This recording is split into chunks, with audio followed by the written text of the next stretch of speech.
ఉమ్మడి పాలమూరు జిల్లాలో పెట్రోల్ సంక్షోభం ముంచుకొస్తోంది.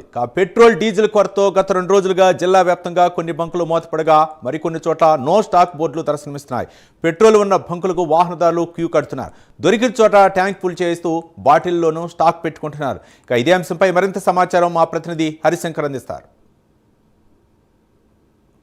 దేశాల మధ్య కొనసాగుతున్న యుద్ధం నేపథ్యంలో ఉమ్మడి పాలమూరు జిల్లాలో పెట్రోల్ నిల్వలు కూడా పూర్తిగా తగ్గిపోతున్న పరిస్థితి ఉంది. ఉదయం నుంచి కూడా పెద్ద ఎత్తున ఉమ్మడి పాలమూరు జిల్లాలో ఉన్నటువంటి పెట్రోల్ బంకుల వద్ద వాహనదారులందరూ పెద్ద ఎత్తున కూడా బారులు తిరుగుతున్న పరిస్థితి ఉంది. దాదాపు ఉమ్మడి జిల్లాలో 250 పైచులకు పెట్రోల్ బంకులు ఉన్న నేపథ్యంలో కేవలం పెట్రోల్ కు మాత్రమే కొరత ఉన్నటువంటి పరిస్థితి పడింది. దీంతో 2 రోజుల నుంచి కూడా పెట్రోల్ తగ్గిపోయే అవకాశాలు ఉన్న నేపథ్యంలో ట్యాంకుల వద్ద కూడా వాహనదారులు పెద్ద ఎత్తున కూడా వాళ్ళ బండ్లను పెళ్లి చేసుకునే పరిస్థితి ఉంది. అయితే రోజువారీగా చూసినట్లయితే మాత్రం 100-200 పోయించుకునేటువంటి కస్టమర్ కూడా పెట్రోల్ దొరకదనే ఉద్దేశంతో కూడా దాదాపు ఫుల్ ట్యాంక్ చేయించుకున్నటువంటి పరిస్థితి ఏర్పడింది. మనం చూస్తున్నాం విజువల్స్ లో ప్రధానంగా ఉమ్మడి మహబూబ్నగర్ జిల్లా కేంద్రంలో ఉన్నటువంటి ఈ యొక్క పెట్రోల్ బంక్ అనేది ప్రస్తుతం జైళ్ల శాఖ ఆధ్వర్యంలో నడుస్తున్న పెట్రోల్ బంక్ లో కూడా ఉదయం నుంచి కూడా పెద్ద ఎత్తున కూడా వాహనదారులు ఈ యొక్క బంకుతో బారులు తిరుగుతున్న పరిస్థితి ఉంది. అయితే ఇప్పటికి చూస్తుంటే మాత్రం చాలా బంకుల్లో నో స్టాక్ బోర్డు అయితే కనిపిస్తున్న పరిస్థితి ఉంది. కేవలం డీజిల్ మాత్రం సరఫరా చేస్తున్నారు.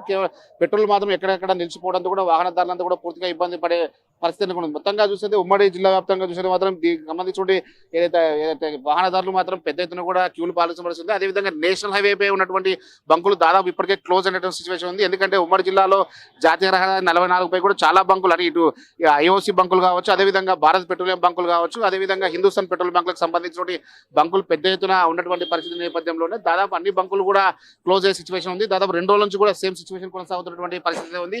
మనం చూస్తున్నటువంటి విజువల్స్ లో వాహనదారులు కేవలం 2 వీలర్కి సంబంధించినటువంటి వాహనదారులు ఎక్కువ పెట్రోల్ ఉపయోగించుకున్నటువంటి పరిస్థితి ఉంది. అదేవిధంగా ఆ 4 వీలర్స్ ఏవైతే పెట్రోల్ సంబంధించిన వెహికల్స్ ఉన్నాయో 4 వీలర్కి సంబంధించిన వెహికల్స్ అన్ని కూడా ఫిల్ చేసుకునే పరిస్థితి. అయితే ఉమ్మడి జిల్లాలో దాదాపు 245 పైచీలకు బంకులు ఉండగా సుమారు 1,00,000 లీటర్ల వరకు కూడా పెట్రోల్, అదేవిధంగా 5 లక్షల లీటర్ల వరకు డీజిల్ విక్రయాలు జరుగుతున్న పరిస్థితి. అయితే డిమాండ్ తగ్గట్టు డీజిల్ కావచ్చు, అదేవిధంగా పెట్రోల్ సంబంధించిన ఆయిల్ కంపెనీలు సరఫరా చేయలేదంటూ కూడా ఆయా బంకు నిర్వాహకులు ఒకవైపు ఆరోపిస్తున్నప్పటికీ మరోవైపు ఇందులో భాగంగా స్టాక్ సరఫరాల అనధికారిక కోతలు విధిస్తాయని చెప్పి ఒకవైపు అధికారులు చెప్తున్నటువంటి పరిస్థితి అయితే ఉంది. మొత్తంగా చూస్తే ఉమ్మడి జిల్లాలో సేమ్ సిచ్యువేషన్ కొనసాగుతుంది.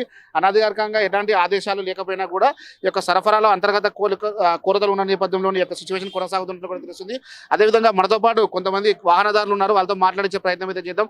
సార్ చెప్పండి, అది పెట్రోల్ సరఫరా చేస్తున్నాం చెప్పి ఒకవైపు కంపెనీలు చెప్తున్నప్పుడు కూడా బంకుల వద్ద కూడా బారులు తిరుగుతున్నారు. అసలు రోజు మీరు ఎంత పెట్రోల్ ఇచ్చుకునేవారు? సార్ మేము ప్రతిసారి 200 రూపాయలు వేయించుకుంటుంటే అటువంటిది ఇప్పుడు కొరత లేనప్పుడు కూడా కొరత ఉంది అని చెప్పి ఒక అపోహం తీసుకొని వచ్చి పబ్లిక్ లోపల మొత్తానికి వాళ్ళు ఇక్కడ వచ్చే వరకన్నా ఈ రద్దీని చూసే వరకల్లా 100 రూపాయలు వేసుకునేట్టు 200 వేసుకుంటుండ్రు, 200 వేసుకునేట్టు ట్యాంక్ ఫుల్ చేయించుకుంటారు. ఇటువంటి పరిస్థితి ఏర్పడుతుంది. అయినా మన భారతదేశంలో మనకు ఎలాంటిది కూడా మనకు కొరత లేదు. ఎక్కడనో దేశాలలో యుద్ధాలు జరుగుతున్నాయని అంటే మనకైతే వస్తూనే ఉండదు, మనకు సప్లై అవుతుంది. కానీ దీని నుంచి ఇది చేస్తున్నారు కాబట్టి ఈ దానికోసం అని కొరత అని చెప్పి జనం మొత్తం పాకులాడకం అవుతుంది. అంతకుమించి ఏం లేదు సార్. ఇది ఎప్పుడు మనం ఆపుకున్నా, మనం ఎప్పుడు ఎట్లా పోసుకుంటామో అట్లా పోసుకున్నా కానీ నడుస్తుండే.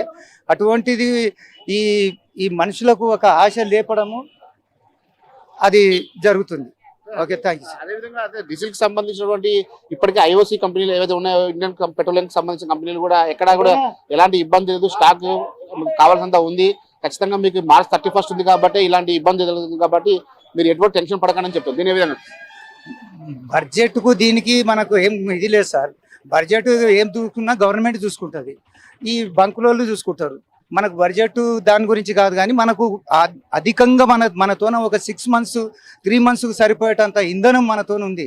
మనతో ఉన్నప్పటికీ కూడా మన ఎందుకో ఏం కథనో ఈ పబ్లిక్ లోపల ఒక టాక్ రావడం ఏంది అని అంటే లేదు అయిపోయింది అని ఆ అపోహ మీదనే ఇంతమంది పబ్లిక్ వచ్చి ఎండలో నిలబడి పోసుకోవడం జరుగుతుంది. ఉమ్మడి జిల్లా వ్యాప్తంగా ఉన్నటువంటి ప్రతి బంకు వద్ద కూడా సేమ్ సిచ్యువేషన్ కోసం కేవలం పెట్రోల్ మాత్రమే ఆ సరఫరా తగ్గినట్లు కూడా వాళ్ళకు అంచనా వేసినప్పుడు కూడా వాహనదారులు పెద్ద ఎత్తున కూడా పెట్రోల్ పెంచుకోవడం కోసం, అదే డీజిల్ కి సంబంధించినటువంటి వాహనాలు ఏవైతే అవన్నీ ఎటువంటి ఇబ్బంది లేకుండా ప్రస్తుతం అయితే డీజిల్ ఊహించుకొని ఇక్కడ నుంచి వెళ్ళిపోతున్న సిచ్యువేషన్ ఉంది. మొత్తానికి చూసినట్లయితే మాత్రం ఉమ్మడి పాలమూరు జిల్లాలో పెట్రోల్ కి ఎటువంటి ఇబ్బంది లేదని చెప్పి కూడా ఒకవైపు బంకు యజమానులు చెప్తున్నప్పటికీ కూడా నో స్టాక్ బార్డులు ప్రత్యక్షం అవడంతో వాహనదారులు మాత్రం తీవ్ర ఇబ్బందులు ఎదుర్కొంటున్నారు. ఖచ్చితంగా పెట్రోల్ పోయించుకున్న తర్వాత తమ ఇంటికి వెళ్తున్నటువంటి సిచ్యువేషన్ ఉంది. ఎండ వేడిమి ఒకవైపు ఉన్నప్పటికీ కూడా రేపు వాళ్ళు చేసుకున్నటువంటి పనులకు సంబంధించినటువంటి కీలకంగా మారే అవకాశం ఉన్న నేపథ్యంలోనే పెట్రోల్ మాత్రం ఖచ్చితంగా నింపుకొని ఇక్కడ నుంచి వెళ్తున్నారు. అదేవిధంగా ఇప్పటికే పెట్రోల్కి సంబంధించిన కంపెనీలు ఏవైతే ఉన్నాయో అవన్నీ కూడా పూర్తి స్థాయిలో కూడా పెట్రోల్కి ఎటువంటి ఇబ్బందులు అని చెప్పి ఒకవైపు ఇప్పటికే జీవో పాస్ చేసినప్పటికీ కూడా దాన్ని పట్టించుకున్నటువంటి వాహనదారులు పూర్తి స్థాయిలో కూడా బంకుల వద్ద బార్లు తిరుగుతున్నటువంటి పరిస్థితి కనిపిస్తుంది. ఇది ఇక్కడ ఉన్న తాజా పరిస్థితి. కెమెరా పర్సన్ రాజశేఖర్తో హర్షంకర్, ప్రైమ్ 9, మహబూబ్ నగర్ నుండి.